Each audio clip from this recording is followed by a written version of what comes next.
Alright class, welcome to chapter 5. Today I'm going to introduce you to a couple new accounts.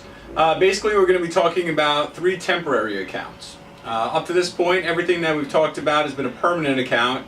All that means is that the account balances continue on. So whatever you end the month with is what you would begin the next month with. So the 3 accounts that we're going to talk about are revenue, expenses, and withdrawals. What makes these a little bit different is that every month you would start them over again at 0, keep track of the value in them for the next month, and then again you would start over again at 0. They're basically underneath capital. All 3 of these, revenue, expenses, and withdrawals, have a direct effect to the capital of your business, to the amount of assets that you have a claim to. So it's important that we keep track of them, report back to capital what's going on with them at the end of the month, and then we start over again. So here we go. Temporary accounts. Temporary accounts, by definition, are the accounts used to collect information that will be transferred to a permanent capital account at the end of the accounting period. So that's basically what I just told you. We're going to keep track of how much revenue we have, we're going to keep track of all of our expenses, and how much of the assets or withdrawals that the owner has taken out during that period. But at the end of the month, we're going to take that information and then we're going to transfer it back over to capital. Permanent accounts are the reverse. These are the accounts that continue from one accounting period to the next. The balances are just carried forward. So cash, which is considered to be a permanent account, at the end of the month, if you have $10,000 in your bank account, you start the next month with $10,000. Let's say January at the end, you have $30,000. Then in February, on February 1st, you would then have $30,000. You would just transfer the balance over to the next month, and that's where you would start off, right where you left off from the month previous. Alright, so here are some of the rules. The first one we're going to talk about is a revenue account, right? And the revenue account simply shows the value of all the sales that we've made to our customers, okay? Revenue accounts have credit balances, so anytime that you record revenue, it goes up, you would write the amount on the credit side. When it goes down, you would write the amount on the debit side. So this would make the normal balance for revenue a credit. Revenue has credit balances. Also, if you think about it, capital has a credit balance. So if you make sales, if you have sales in your business, that's a good thing. That would increase your capital. So capital has a credit balance, revenue also has a credit balance. They would move up in the same direction with each other. The next one we're going to talk about our debit accounts, right? Or we're going to talk about our expense accounts.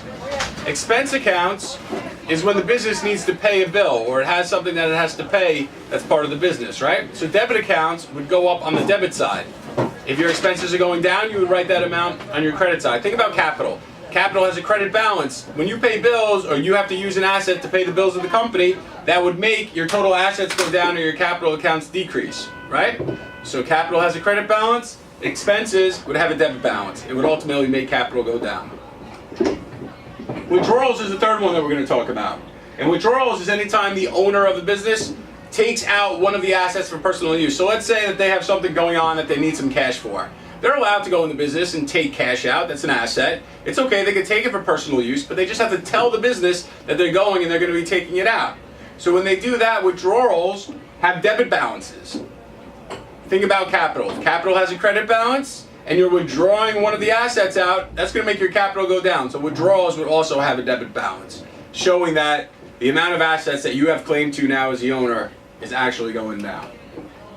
Alright, let's look at a couple transactions where these are affected. So the first one, on October 15th, Zip provided delivery service for Sims Corporation. A check for $1,200 was received in full payment.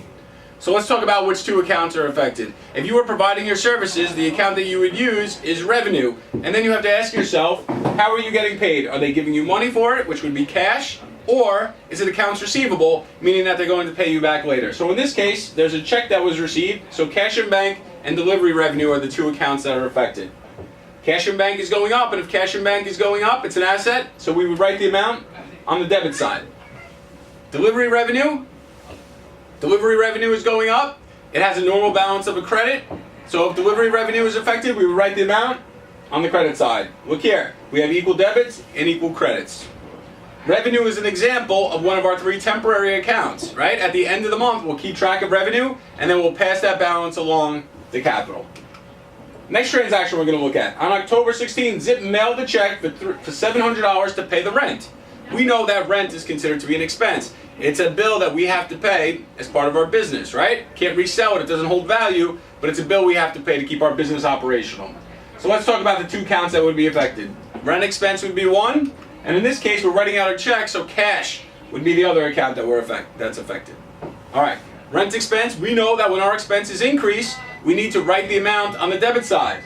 So right now we wrote out a check for $700, we would record that on our debit side, and what are we paying the rent with? We're using our cash, right? So our cash is going down, and anytime an asset decreases, we would write that amount on the credit side. So we're in balance. We got an equal debit, and we got our equal credit. We're ready to move on to another transaction. All right, and the last one I want to show you guys, let me see. Oh, this is actually another expense one. So let's look at it. On October 18th, Rockport Advertising prepared an advertisement for Zip delivery, and Zip will pay Rockport a $75 fee later. So they're going to be paying them later. So let's look at the two accounts that would be affected. First of all, what is it that we're buying from Rockport? We'd be buying advertising, so advertising expense is affected. But how are we paying them? Are we going to pay them now, or are we going to pay it later? We're going to be paying them later, right? So anytime we owe somebody money, accounts payable is affected. Okay? So let's look at the classifications. Advertising expense. It's increasing. We have another expense we're paying, so we would write the amount on the debit side. Right now, because we're not paying them, we owe them more money. Our company owes more money. We owe $75, so accounts payable would actually be going up. $75, and we know that when our liabilities or our payable accounts go up, we write the amount on the credit side. Okay? So this is another example. Let's look at another transaction. On October 20th, Zip billed City News $1,450 for delivery service. So we're providing our delivery services, but because we're billing them, they're not actually paying us now, they're going to be paying us later. So the first account that would be affected, if somebody's going to pay us later, we call it accounts receivable. We're waiting to receive the money. Because we keep track of all the revenue or the sales that we make, we have a delivery revenue category that says that we just made a sale. It doesn't matter that they don't pay us right now.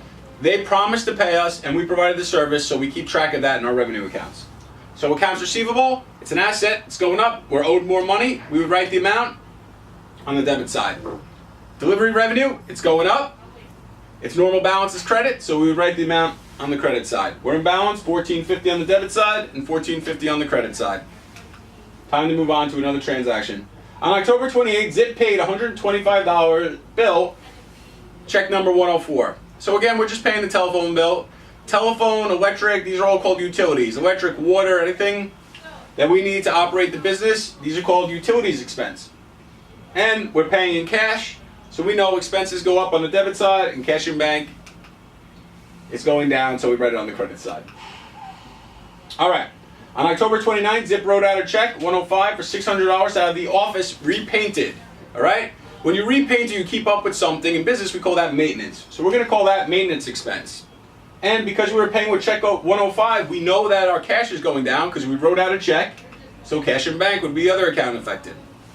Expenses go up on the debit side, so we would write it on the debit side. And cash in bank, we would write on the credit because our cash is going down, the asset's going down. All right. So these are all examples. These are all examples of the three temporary accounts: withdrawals, expenses, and revenue.